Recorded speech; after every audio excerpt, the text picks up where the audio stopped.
nung dalawang kawayan. Lumubog, hindi ano. Doon sumabog ang pinuto mo. Kaya lang nagkaganyan niya. Lumiit ang ilog.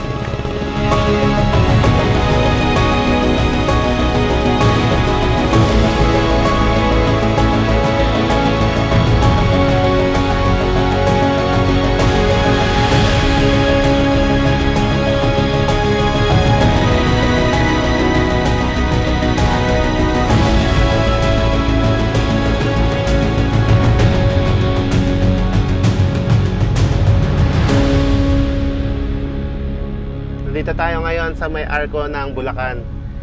Matagal na tayo nakakulong sa bahay. Almost 1 week na dahil sa pag-uulan, dahil sa bagyong Krising saka Dante ngayon, di ba? So, inip na si Darling. Ipapasyal ko lang. Di ba si Emong? Di, sino nga ba? Krising at Dante. Sino si Emong? Pandesal.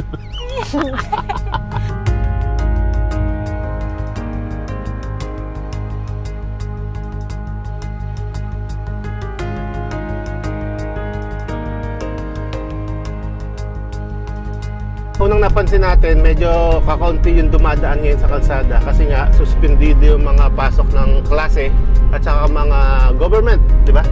Government employees and private. Ayan, kahit paano naman ay tumitigil na yung ulan. Medyo lumiliwanag na yung kalangitan ngayon pero nagbabadya pa rin yung pag-uulan.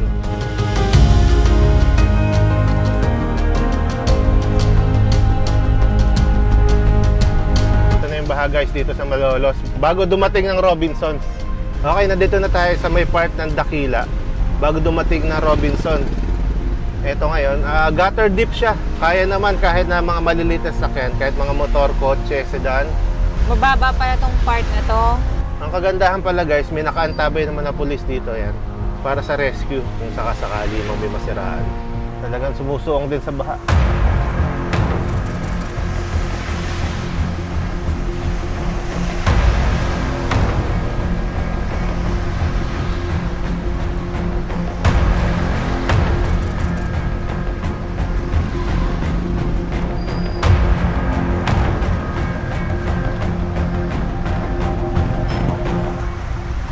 Establishment na lubog na rin.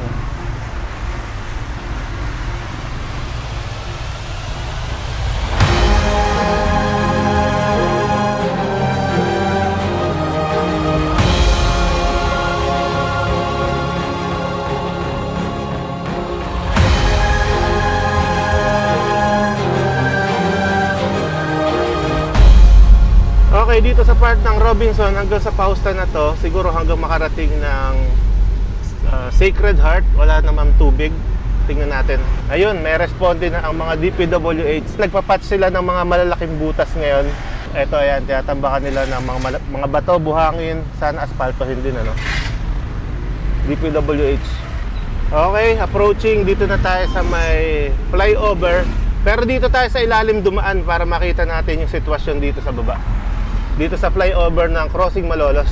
Eto dito sa papuntang Sacred Heart, ayan, baha ang kalsada sa may gilid ng Jollibee. Eto, nung mga nakaraang araw, itong part ng crossing na to ay halos hindi madaanan sa lalim ng tubig. Pero ngayon may mga tricycle na nakapark dito, naghahatid ng pasahero. Nakakahulugan na kaya na ng mga tricycle at ng mga maliliit na sasakyan. At least nadadaanan naman na kahit ng mga e-bike katulad nito, hindi na ganun kalalim. Pero may tubig pa rin. Ang isa lang sa nakakabahala dito sa ganitong sitwasyon guys, tingnan nyo to. May mga ginagawa kasing kalsada, may mga butas-butas. Ang mahirap nito, baka matapat yung mga maliliit na sasakyan sa butas. Disgrasya ang abutin. Katulad ng mga motor saka ng e-bike. Friday ngayon, pero ang lalim nun! Ang lalim nun guys. Yun yun ang delikado sa mga ano. Yan ang sinasabi ko. Paano pagka mga maliliit na sasakyan? Katulad ng motor. Oo, tumba sigurado yun lalim. Talagang disgrasya aabutin.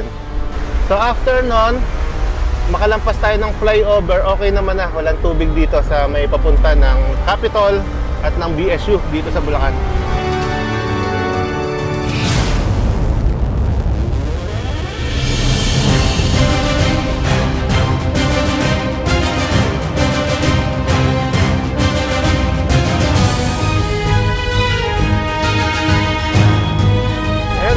Bahang North Wheels, oh. Ay, grabe pala kalalim dyan. Ayun, oh. Halos hindi madaanan. Inilabas na yung mga sasakyan dito ng iba. Ayun, oo nga, ano. Bakit?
Kaya pala, maraming sasakyan dito sa may kalsada. Ayan o, tignan nyo yung kalsada. Maraming nakaparking na sasakyan. Inalis nila sa mga lugar nila para hindi tuluyang mabaha.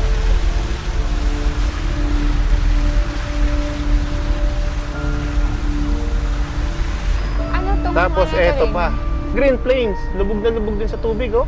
Grabe. Ay, grabe ang baha dito.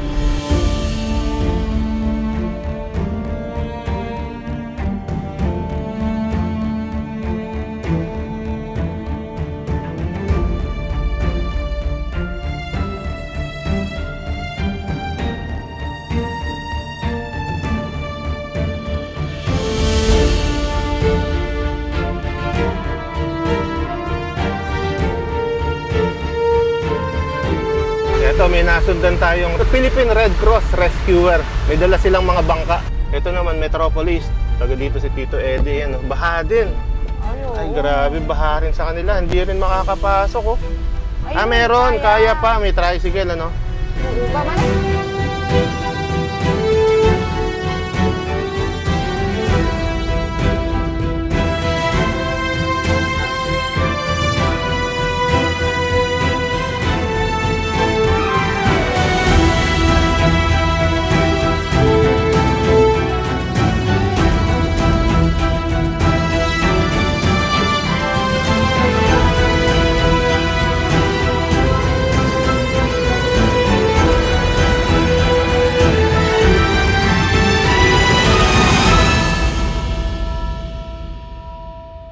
So ayun guys, simula kanina doon sa may Lungos hanggang dito na tayo sa may Wilcon Difo ay baha pa rin.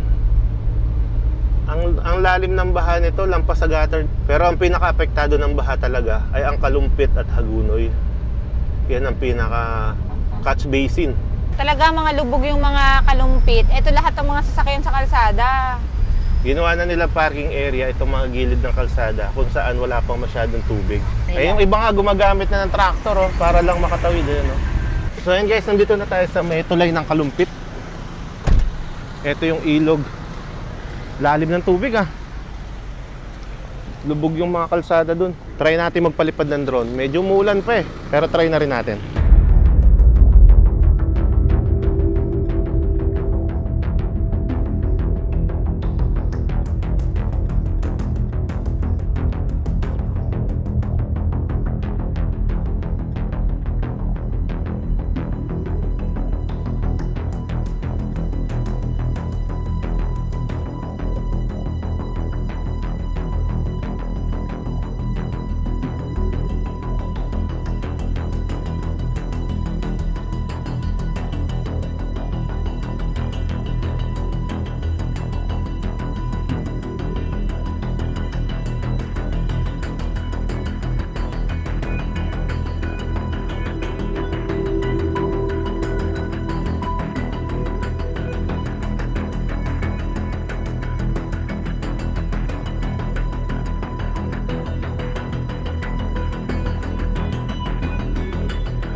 Ayan guys, nagpalipad tayo ng drone. Grabe yung mga nakita nating baha. Mga isolated na talaga yung bahay.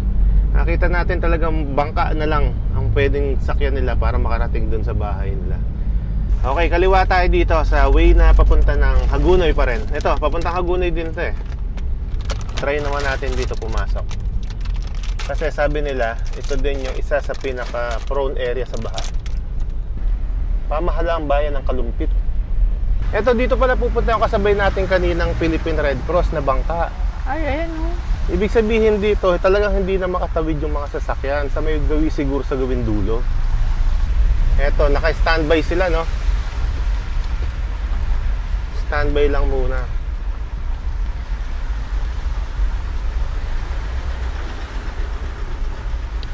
Lubog talaga sila, oh. Mga bahayan. Kaya pa ba ng sasakyan natin? Kaya naman, ano? Huwag lang malulubak.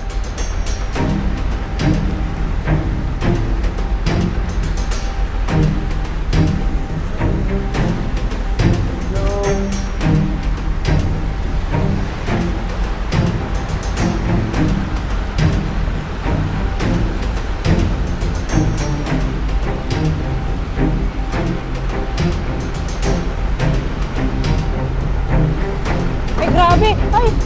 Ling, dahan-dahan ka, Ling, kasi baka may butas na kalsada. Baka maano tayo, malusot.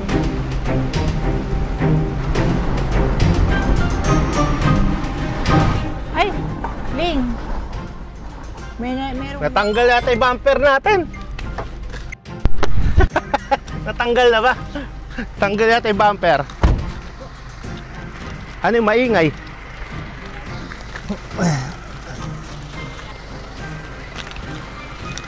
Tanggal yung ilalim guys, ayan oh. Ay, I love Calison. So nandito na tayo guys sa Calison. So ayan guys, nagpark muna tayo dito. Makikita natin dito na talagang binaha na rin yung mga bahay. Tingnan nyo yun oh. Palipad ulit tayo ng drone dito. Tingnan natin yung sitwasyon ng kalsada na to, kung saan diretso. Kung baha pa rin ba dun.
Itong bakura na re. Oh, yeah, yeah. Sa po yan. Katayan yan. Ah, yung pala, katayan pala. Ito ba Ayan, dating may tubig? wala. Junk shop eh. Ito. Junk shop yan. Junk shop pala yun. Tubig talaga. Tubig talaga. Saan po ba ang inyo dyan? Ayun, yun po lang ano yan. Umabot na hanggang binte. Oo, pero mataas yun. Ngayon, pagka yung bumaba ka, kailangan, kung di mataas yung t-shirt mo, hanggang dito. Para ito mawabasa, yung pang itaas mo, Itataas mo. Alin tayo bahay mo? Ito. Asan dyan Ito, yung lubog. Pakita mo kay tatay. Tatay, alin Yung dyan pulang yung sa'yo bubong. dyan? yung pulang bubong. Ito, yan. Yun. Eh, lubog din sa tubig eh. Oh, lubog. Grabe. Kaya meron kaming nakahang na, meron kaming hang na naka-teres. Ayun, Pinasok eh. may second floor naman pala. Oo. Pero yung dalawang kwarto, Sa baba. Meron siyang ano, medyo mataas pa kasi mataas yung papag eh. Ganyan po ba talaga tayo? Pag dagbag yun, nasanay na kayo ng nilulubog tong ano nyo, compound Lalo nyo? po kung ito eh hindi nataasan. Oh! Yung kapantayan po ng bahay namin na yung flooring ko, pag sumapaw dito, sapaw na sa bahay namin. Pag umangat yan, at umangat paluli yan, malakas na agos yan. Kasi po nung mga nakakaraan nung hindi pa ito naitaas, may mga ganyan din. Makakadaan na kaya dito kami tayo ngayon? Wala, malabo. Malamig. Yung forma na yan, hindi ko makakaraan. Kailangan yan, bumaba. Kasi pag nakita yan, yung dito pa na po sabay pagbaba na yan, may tubig na eh. Gano'ng kalawak yun. Kaya nga po kung ito, hindi natasan ito, kaparehas nung yung naiwan na kalsada na ito kaparehas noon. Oo. Eh, buti pala na itaas ito. Oo, naitaas to. At saka maganda dito, nandito yung mga sasakyan. Oo, mga naging safety. parking area po. Ano nga pangalan ni tatay? Si tatay Rodrigo Oh, Gatdula. Gatdula. Ayan. Dati yan ang bata ako. Ito, Taniman ng palay yan. nung araw po. Araw yun, hanggang Santa Lucia yan. Buo na yan, puro palayan yan. Ilang years na, baka meron na siguro mga 8 years na nangyayari dito sa Quezon na. Kasi po ito, nung araw, kaya lang po sumasapaw yung kapared, nung sinasabi ko na yon, sumasapaw po ang tubig dyan, maglalagay ka ng tali bago ka makarating doon sa dapat mong puntahan. Dati po yun, nung bata ako, natataniman yan eh. Ngayon, nagbago lahat. Iyan ang nakikita ko yan. Ang ganda ng panahon din pala ako, nagbabago. Noong mga panahon namin noon, yung dalawang kawayan, lumubog, hindi ano. Nung sumabog ang pinutubog, kaya lang nagkaganyan yan. Lumiit ang ilog. Yung kadiretso mo po, napakalawak talaga niya. Ang puti. Ganda. Yung kami mga bata. Kaya wala.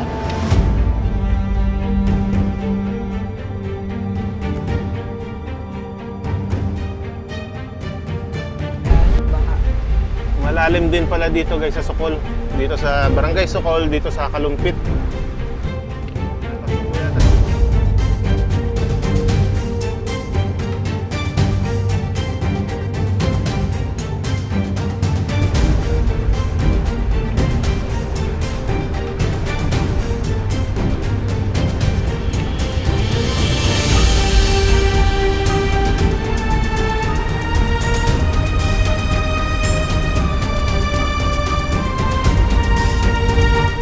Iba na ang amoy dito, stagnant water na. Amoy kanal na. Pati yung fire truck, hindi nakaligtas sa baha. So ito na yung pinakamalalim na sinasabi sa may tapat daw ng sa may tapat daw ng simbahan. Ito na yung Santa Cruz Chapel. Saka napansin namin dito, medyo kakaiba yung amoy at kulay ng tubig dito.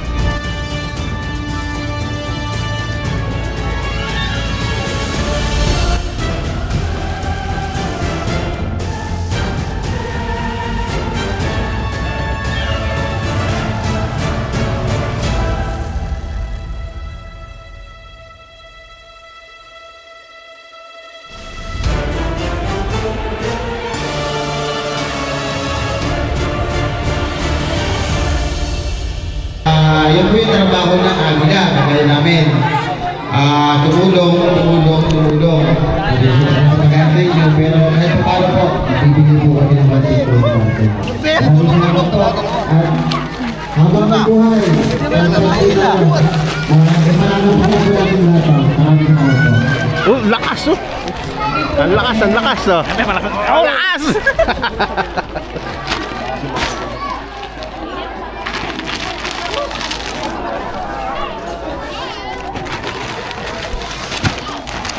Naka-owning ka na din ah.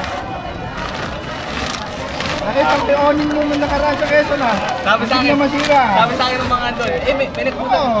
Ay na Sira talaga. Sabi sa akin ng mga doon, minute mo na rin dito kahapon ng kapad, mag-asawa.